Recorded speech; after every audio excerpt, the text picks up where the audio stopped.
You know, our presidential candidates, they aren't the only ones chiming in on what they think is best for the U.S. economy. Actually, this morning's Wall Street Journal here highlights Walmart's growing concerns about a Democratic win, saying that managers, they could be influencing employees to vote Republican.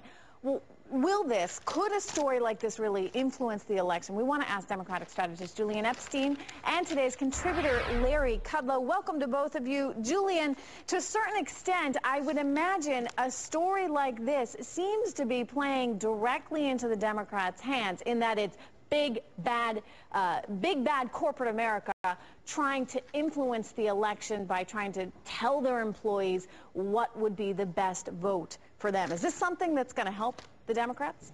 I don't think most Democrats are paying too much attention to that. I think every employer needs to make sure that they're not crossing any lines in terms of telling their employees how to vote.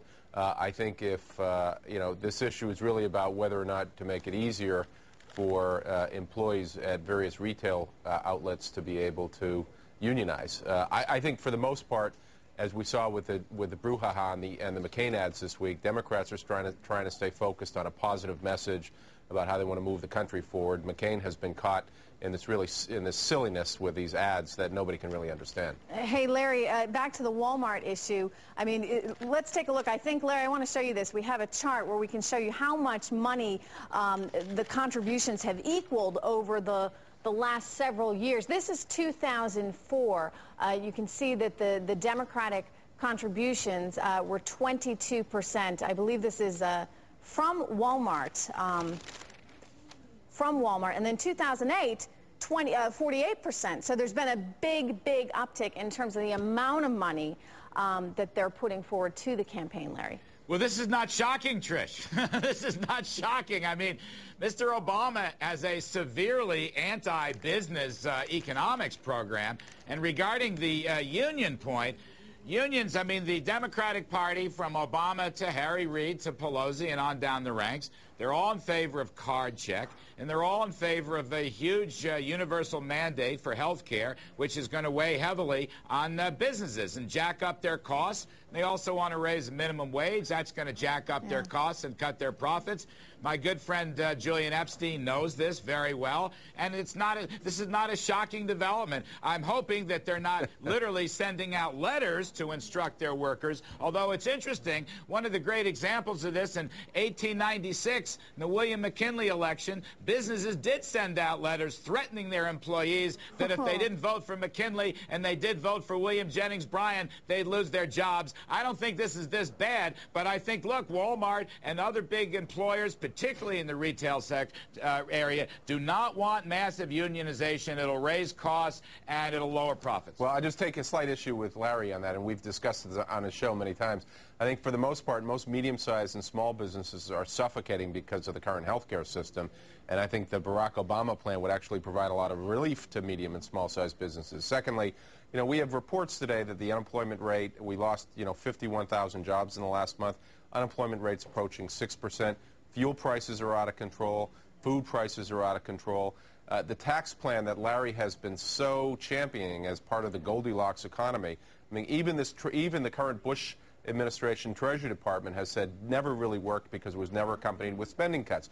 What you've seen under the Bush administration, Republicans of 8 years, is basically the Katrina economy. A White House that didn't have its hands on the wheel, that we now have very slow economic growth. We've got high unemployment. And all of the major indicators. I mean, I want to get Larry in here because, Larry, can you really, I mean, part of the blame, of course, goes to the administration, but a lot of it has to do with just this run-up that we saw, low interest rates for so long.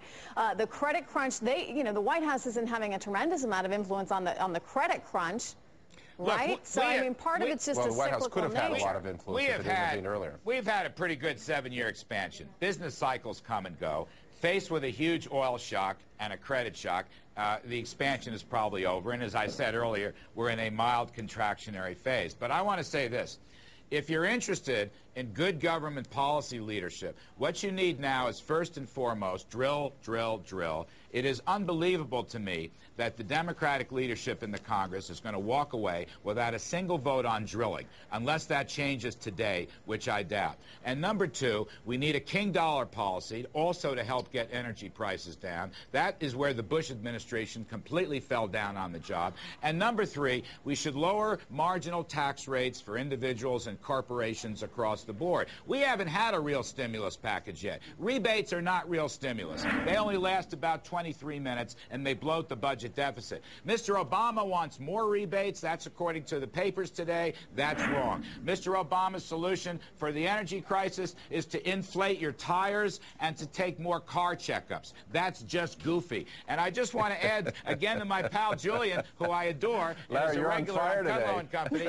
Julian Love, if you take a look at the McCain attacks on substance, he's nailing them on the war, on the surge, on character, on leadership. Guess what? Obama just lost a 9-point lead in the polls. He's got to deal with some of these criticisms. No, actually, McCain he's back is up actually again. showing some. Actually, he's back up. And the only person, some energy the only person that McCain has been nailing has been himself in the last 2 weeks. Well, look at these poll numbers. No, Larry. Look how Obama has lost his Berlin bounce. It's gone. Larry, you got to let me get a word in here. You got to let me get a word in here. No, that's not true. In fact, most of the polls still have Obama up. There may be one or two, but for the most part, Obama continues to have a significant lead.